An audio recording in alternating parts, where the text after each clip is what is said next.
DOTG, we're back. Hashtag boots on the ground, we're back for what's mine. 100. Yo, yo, yo, yo. Once again, it's on. What's happening, people? You know, we did Etowah Mounds and we did Ross and Ridge. You know, they was talking about a lot of one guy was going to Cooney Shope. He was going to England in 1730s, right? So Georgia didn't get over, conquered or colonized by Britain to 1733. So what is he doing over there in 1730s? But a lot of these Indian chiefs, so-called, was in England before England even colonized Georgia. So let's see what's going on right now. We in the squares. This one is Chippewa Squares. You know that's an Indian term, right? Now what we're going to do is walk down the characters. We're dealing with one in front of us right now. This is James Oglethorpe, right? Don't worry, we're going to get a little close. Just want to give you some of the scenery, set up what we're about to do, right? Go and get the history done. Go and get it done. Hashtag DOTG with back. If you ever come through, you can see what we got going on here. So let's go over here. Let's walk over here and get some literature first. Right, family? Let's read up on, this is James Edward Oglethorpe. Let's see what it says. James Edward Oglethorpe.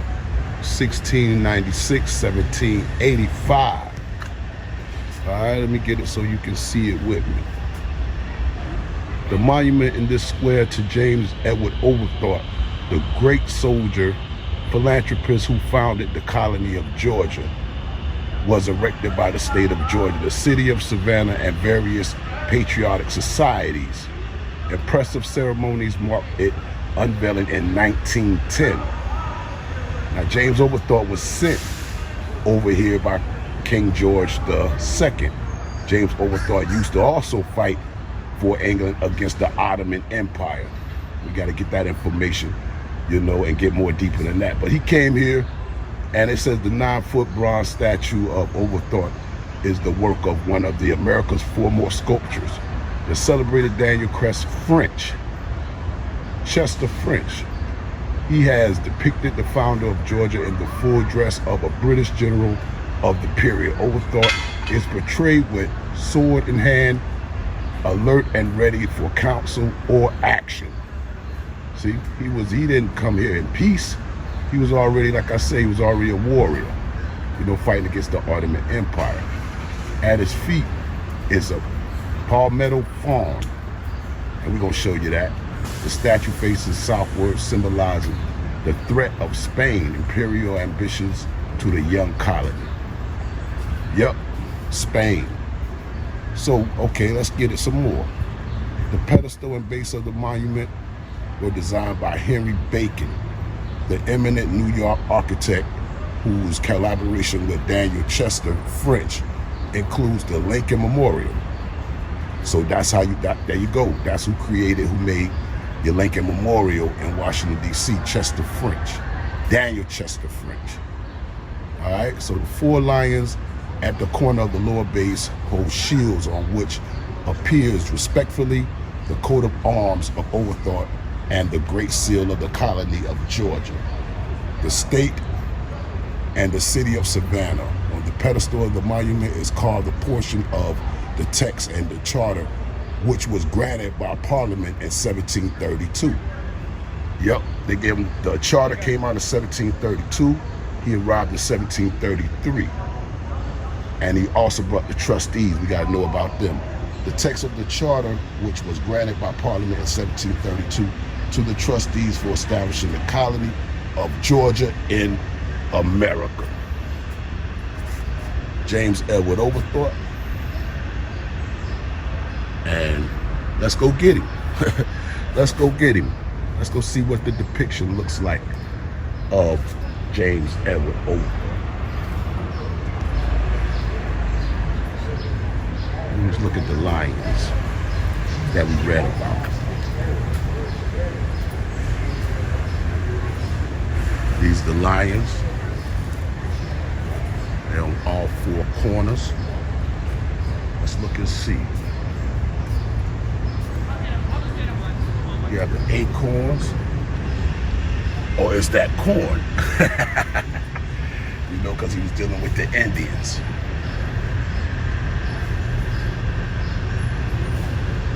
Let me back it up so we can get a good look.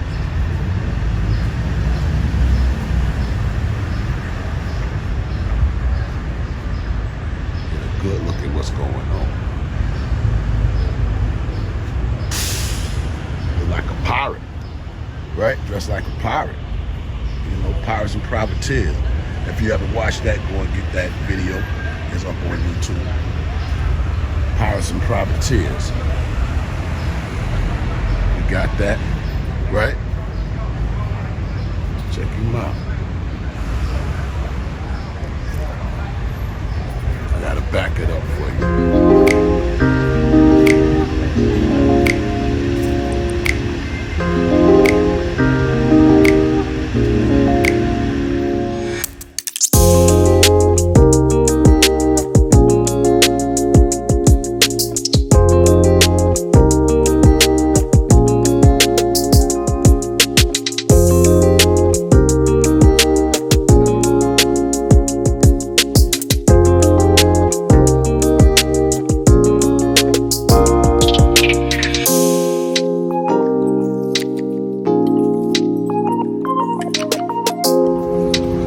Yeah, we have arrived.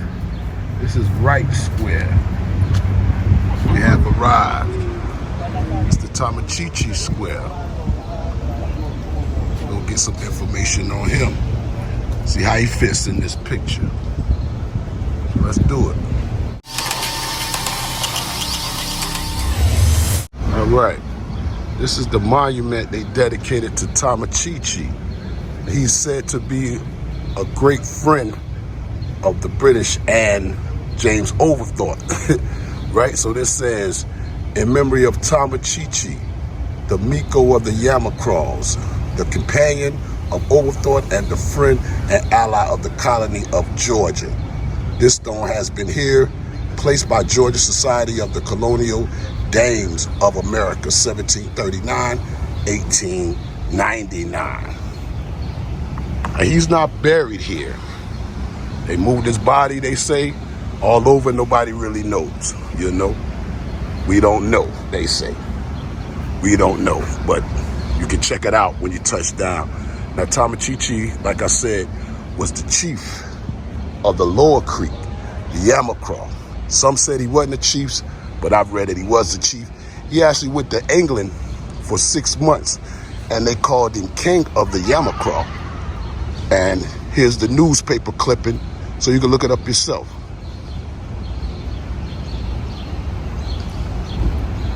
All right, let's get some reading. Tomochichi, grave, but he's not here.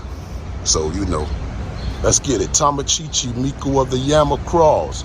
Again, the Yamacraws are the Lower Creek here in Savannah, Georgia, right?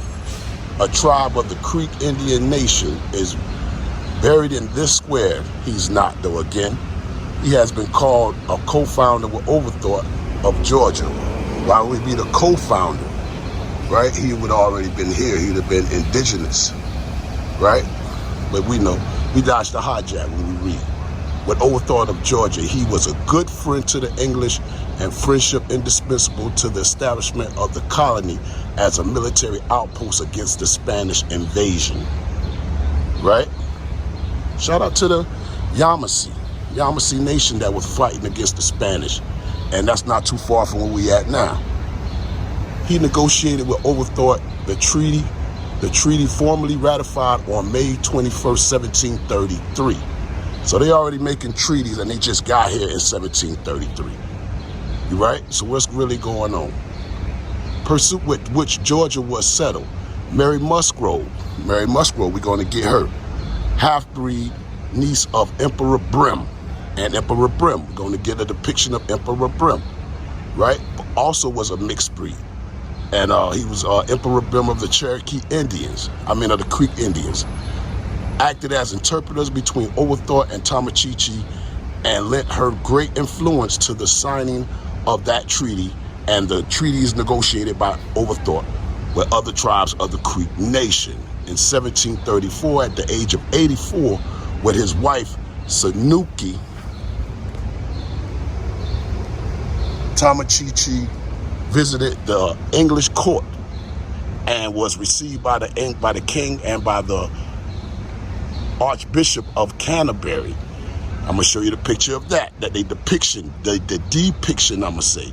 He was a man of fine physique, tall and of great dignity. They're talking about the Archbishop, all right?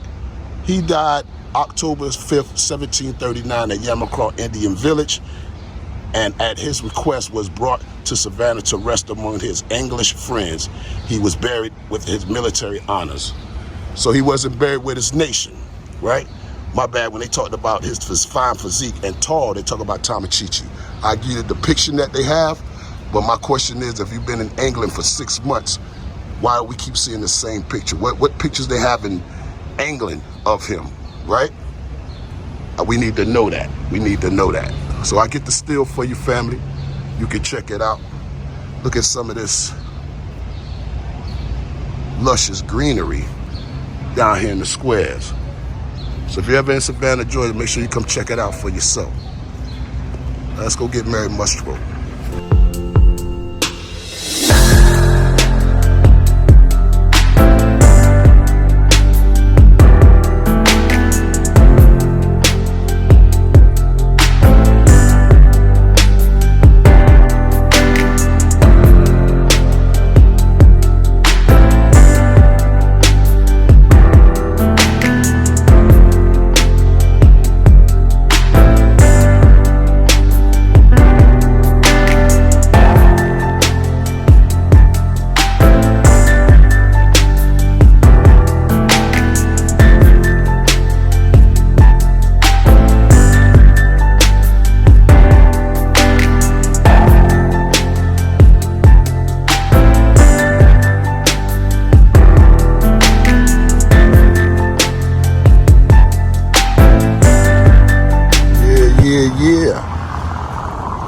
Making it to Mary Musgrove. Mary Musgrove. Mary Musgrove was the daughter of an English trader and a Creek Indian mother. In 1717, she and her husband John established cowpen trading posts near the Savannah River, which became a center of the 18th century. So that's your 1700s. English Indian trading for deer hides. And we know when it came to the fur trades of all animals, it was wars that popped off about them. Because you had the English wanted it, you had the French wanted it, so the Spanish wanted to control the trade amongst the Indians. So what they would do is just give the Indians metal tools, pots, hatchets, even guns. But some of the Indians understood their value, and they started putting the English colonies against each other. And the English colonies figured out what was going on and started putting Indians against Indians. And that's where a lot of wars popped off, and Indians was choosing side, French, Dutch, Britain.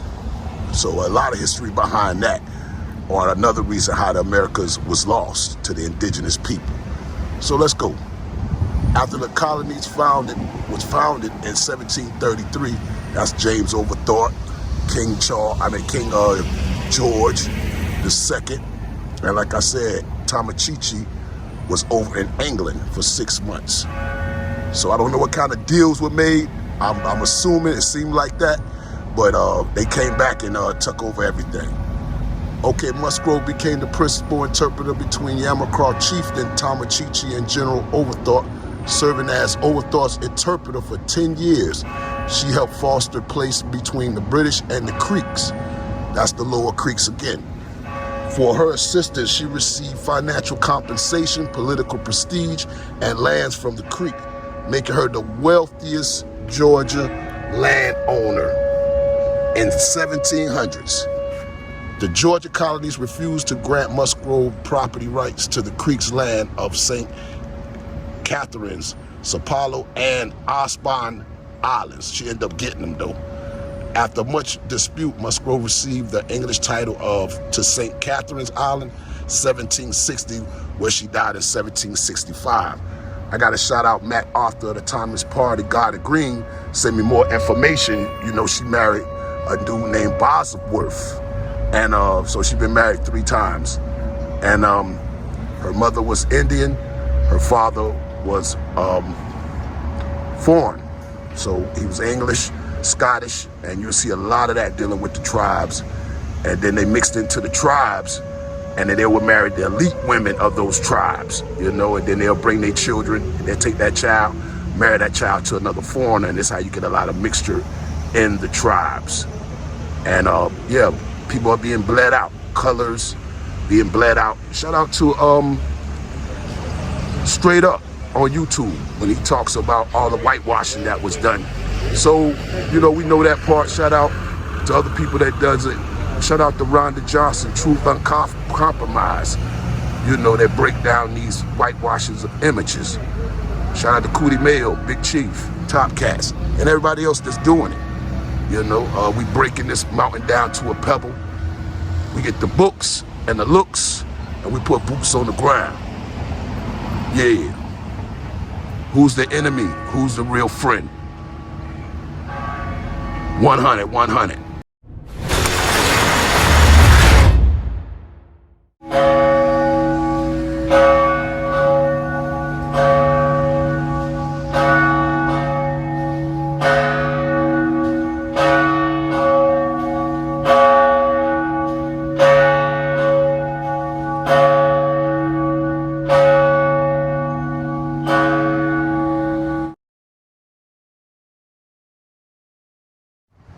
So many churches in the city, I promise you it's over 2,000 easy. Everybody say they came here running from religious persecution and things like that, then they will open up their own denomination of the church. And you see that everywhere, right? So let's see what this says.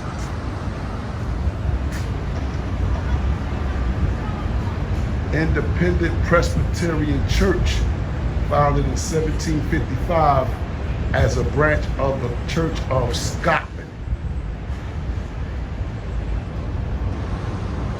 There we go. Look at those doors. Scottish. And we already talked about the Scottish Highlanders. Not saying they're part, but you get it.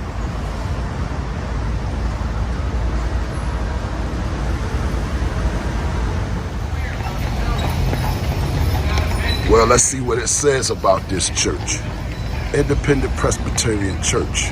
The Independent Presbyterian Church was organized in 1755. The first meeting house stood facing Market Square in Savannah between what is now St. Julian and Bryan Street, on property granted by King George II. He granted land that he ain't never even seen before. That's how the colonists do. For the use and the benefit of those dissenters who were professors of the doctrines, with an S on it, of the Church of Scotland, agreeable to the Westminster Confession of Faith.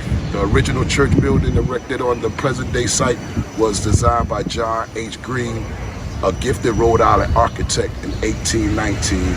It was dedicated with impressive services which were attended by President James Monroe. So we done had President George Washington down here. We got President James Monroe down here, right? And it's gonna keep going on. Let's keep going on. You're gonna see another president that was down here. The church was destroyed by fire in 1889. The present day building was completed in 1891. The architect of William G. Preston followed the general plans for the former structure. It was regarded as a notable example of the American church architect. So when you see churches look like that, it's coming, they brought that architecture and called it American, but it was from another place, right? So among the distinguished ministers of the Independent Presbyterian Church since the founding have been John Joachim Zumbly, 1758-1781, Henry Colock, 1806-1819, Daniel Baker, 1828-1831, William Preston, 1831-1856, and I.S.K. Exon, 1857-1891. Check out this bottom part. Ellen Louise Exon, who was born in the maze of the Independent Presbyterian Church in 1860, was married in 1865 to your other president, Woodrow Wilson, later president of the United States, in a room in the mains. Woodrow Wilson. Yeah, he was your president. Before that, he was president of Princeton, the university. And I got the books, fam. He got 10 volumes that he wrote. And I'm going to show you the books at another date. But he talks about when he came up with the Woodrow Wilson, the education system. Now, why is that important, Matt? Because if you understand his education, when he was saying that only a certain people are going to get the so-called real education, or what news you can use type of education, and others will get the secondary or the lower class education, stuff that you really can't use today when you go to public schools versus sometimes private, somewhere of that nature. And based on what I've read and what they're saying, you know, he was a racist. We know that's a new term, but he didn't like so-called melanated people, and he put that in his literature. He also enjoyed with his Birth of a Nation. They say he watched the movie, and he watched it in the White House, and he applauded. So I don't know, would you take what you want to take from that? You know, but that's just some history. That's just some truth that Back for What's Mine is giving you. Hashtag BOT, we're back. You know what I'm saying? There you go. Woodrow Wilson.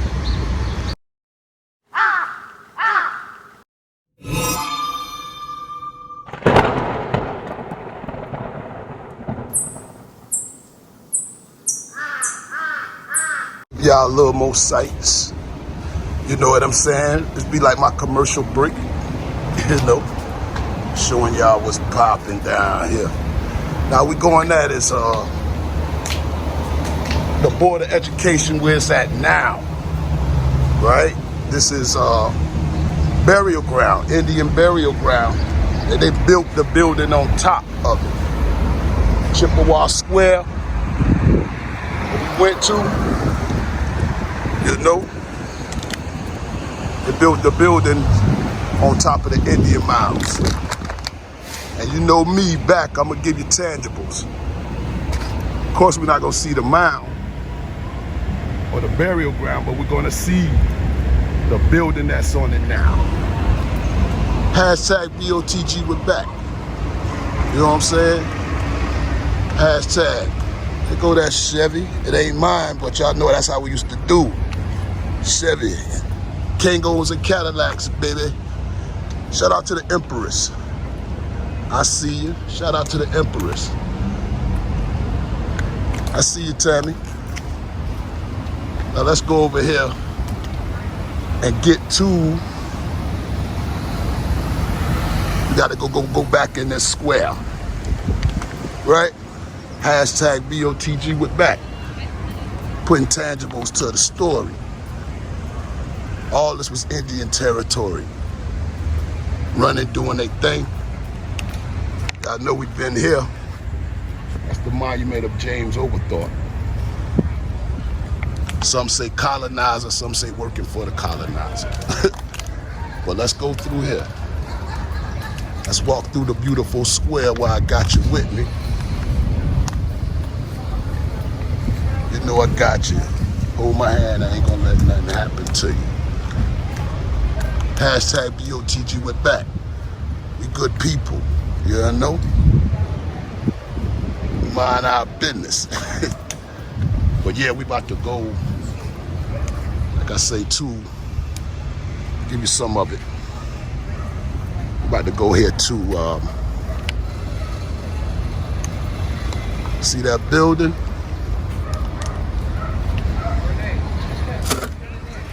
This is the Board of Education building,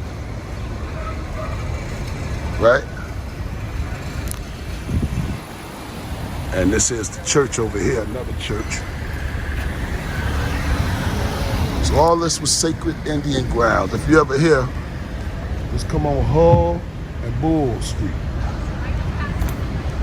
This the building underneath the ground. I'm trying to show you the ground. That's why we say take your shoes off, for these grounds are holy, right? The Board of Education building, and underneath is where you find a lot of Creek Yamacraw. Indigenous people is buried under here,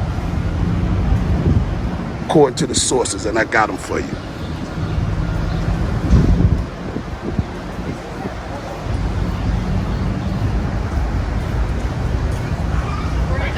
All right, so now,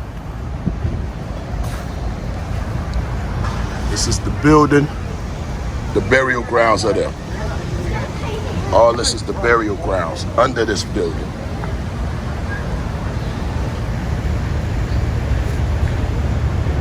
Under this building. Take your shoes off, for these grounds are holy.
Hashtag BOTG with back. Now, when I put in Indian burial grounds here in Savannah, Georgia, it brings me to Laurel Grove. This is Laurel Grove South. You have a Laurel Grove North, which they say they put the so-called white people at. Now, this came up as Indian burial grounds, and it also says something about slave burial grounds. So we gonna put it in there. We know how to decipher, but we gonna go and see, put boots on the ground and see. Now we coming into the graveyard. Shout out to Savannah, Georgia, all my peoples. You know, we coming up in the Laurel Grove. We gonna find where's the ancestors, right? We gonna see what we can find. We gonna see We're gonna see. We're gonna come up in here and pour some libations. We're gonna put something in the air for the ancestors. Laurel Grove, let's get it. Laurel Grove Cemetery. In 1853, the city reserved 4 acres in the new Laurel Grove Cemetery for Savannah's African American community. We're gonna double check that. We got to make sure. If it is, then it is. But this said Indian burial grounds when I put it in Google. This new burial ground replaced an older black cemetery. A replacement located near Whitfield Square.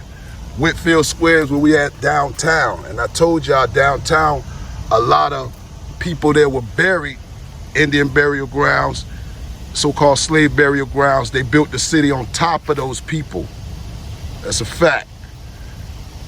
Okay, Pastor Andrew Bryant. Pastor Andrew Bryant, we talked about him. First Colored Baptist Church. That's the church where your 40 acres and a mule was signed, right? We're gonna go do that one too. We're gonna do that, right? And Henry Cunningham Second Baptist Church were among those whose bodies were removed to the new location. All right, so they're over here.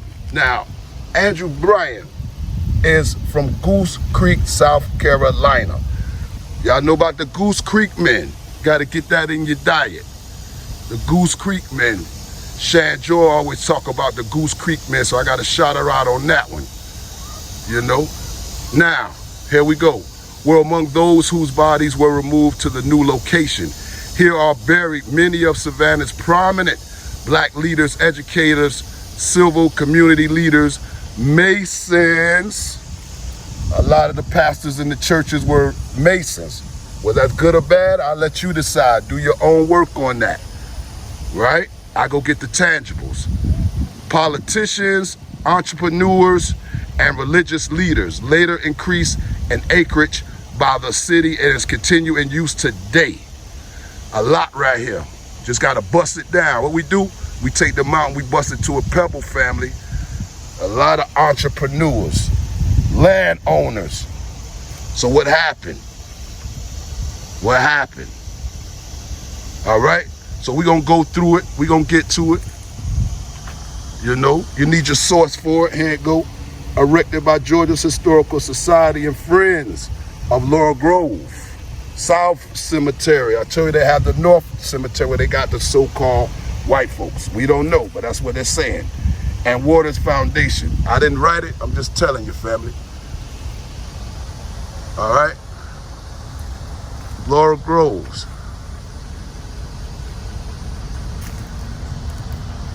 I also have to shout out Camouflage.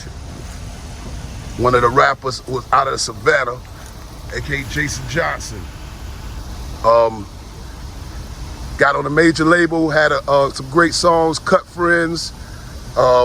One he had with Baby the rapper, Cash Money, was Laying My Stunt Down. Down by the river, you know, some classics, you know. Shout out to the people in the city and the youngins doing the music too, you know. Yeah. So let's get back to it. Let's get to it.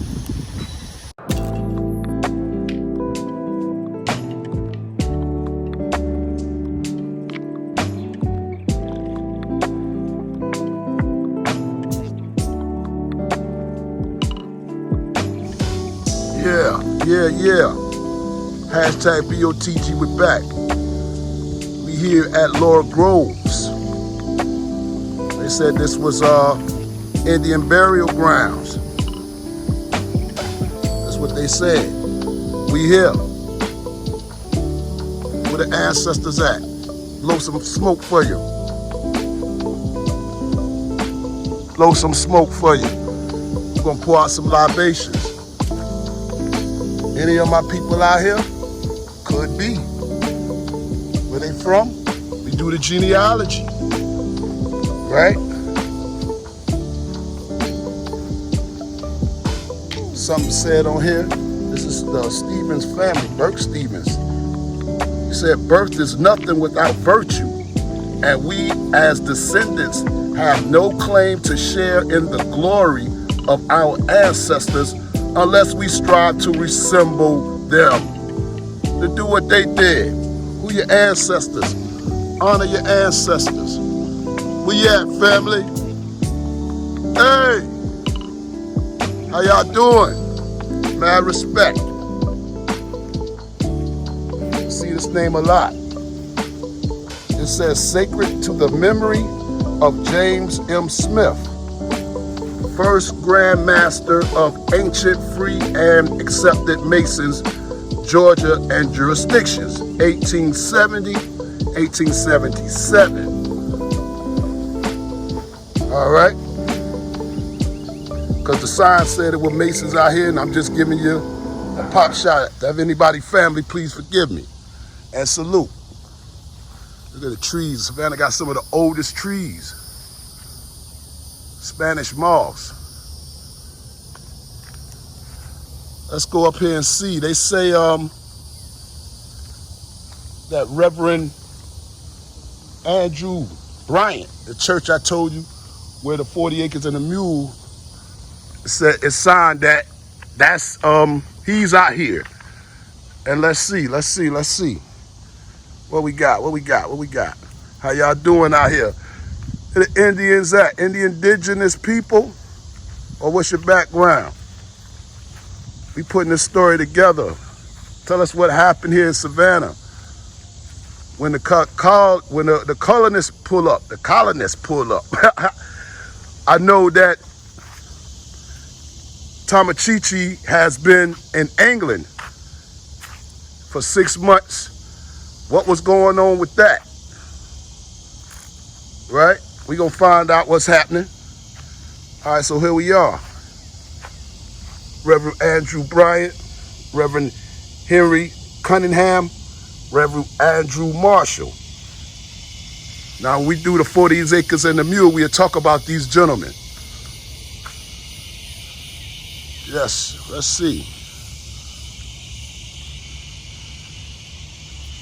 This is Reverend Henry Cunningham. Remember these names. We're going to revisit them. It says the second African church for 39 years who yield his spirit to its masters on the 29th March and 1842. Right? Here we go. Reverend Andrew Cox Marshall, pastor of the First African Baptist Church of Savannah, and I'm going to show you that church. These two churches, at First African Baptist and the Bryant Baptist Church, were together once and then they split. So what happened? Why did they split? We'll talk about it. Stay tuned when we do 40 Acres and a Mule and Civil War in Savannah, Georgia. By me. Hashtag BOTG with back. There he goes, Reverend Andrew Bryant. 1737, October 6, 1812.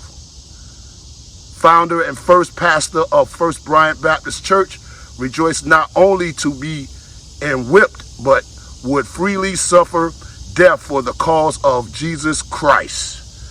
That's what he says. That's what he says.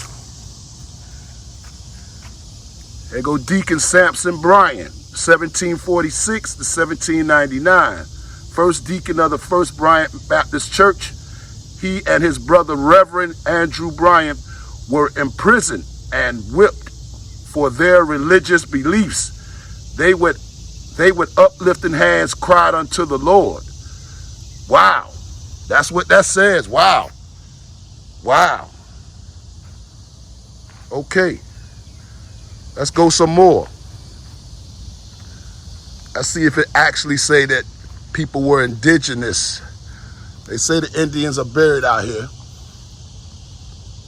Right? That's what they say. So we're going to find out. We're going to find out. A lot of graves are unmarked, you know. They go way back. So let's pour out some libations. Let's get it in. I get some respect going. Let's roll. Yeah, on that side, I seen something out here I wanted to salute. Since you know we just had July 4th, you know, and while we out here, you know, you see who was fighting wars also. Wasn't just one narrative about one certain people that they like to put in these books in these schools, right? We not doing that. You see the flags? We're gonna salute these folks real quick. Thank you for your service. And we know with a lot of wars in the Americas, waters and wars, they use a lot of the indigenous people that were here. Whether it was some type of mixture or not, they had American ties. That was so-called people of color. Right? So let's do the work. Let's do the work. Mr. Menard, he fought in the Korean and the Vietnam War. Thank you for your service. Yeah, they try to spin a narrative about one certain people. People fought and died for the country as well. Has been doing for a long time. Right? Mr. Allen, Mr. Monroe back there, Cavalry. You know, you got the Colonel. Spanish-American War. We know the dates on that. Not saying I know everybody here, just giving you a salute. The U.S. Navy, Spanish-American War. Mr. Childs. Private, 1940s. And just like we did the pirates, we had the person to cook, gotta cook, you need that. Remember, they say the key to any army is food supply. So that's not think that cooks weren't needed. You need all that. You need all that when you go into battle. Well, let's see. American Legion, Post 500. The Post 500 used to be this little spot turned into a club. It's not here no more. They got brought out and took down. But yeah, we gonna honor veterans. And you remember this is the so-called black grave site. So we got proof people been fighting. And we have this in our genealogy too. That's why genealogy is so important. Find out which people were doing. U.S. Army, World War I, 1894. Yeah, been out here putting in the work.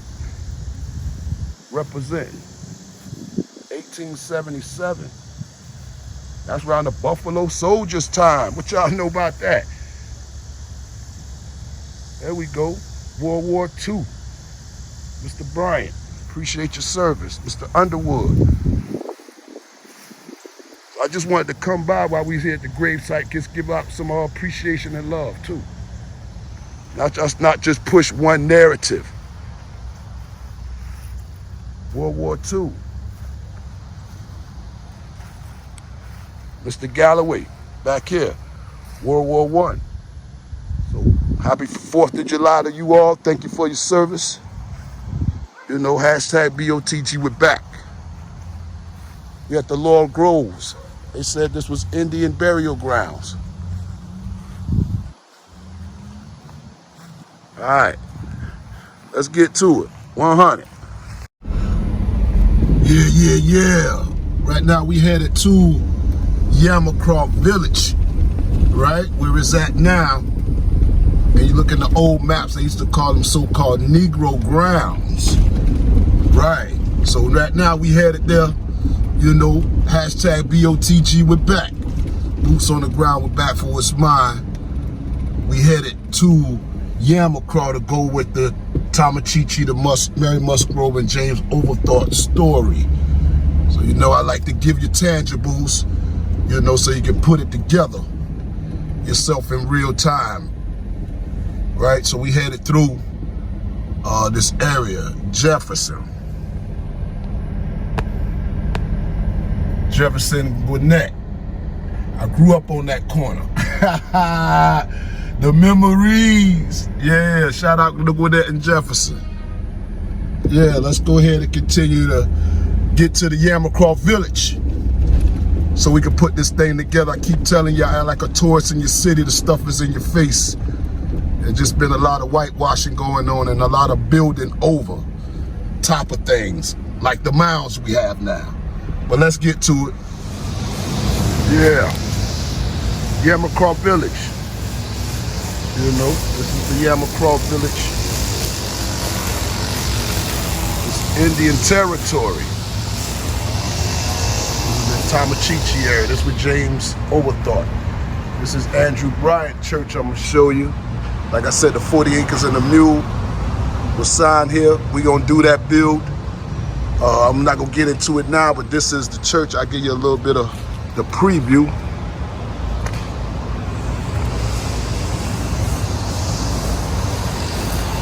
I'll give you a little preview of what we gonna do when we do the 40 acres and the mule, Civil War, and take it to some other historical sites. Right now we're in Yamacraw Village. Indian territory. Lower Creek, Muskogee Creek territory. You got any of them in your family, go to church right there. 40 acres and a mule was signed here. We're gonna do that bill. Just wanted to put tangibles with the stories we read, you know, still standing. Right, Yamacraw Village.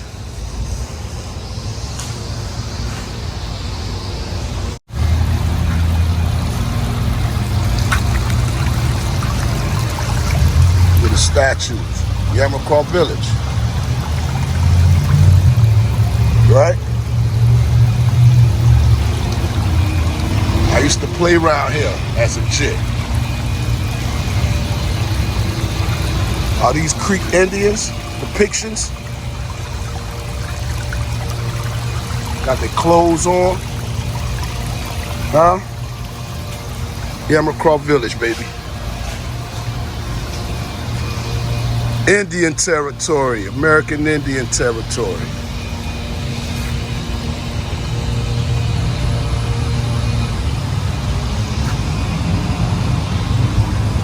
$100 on both.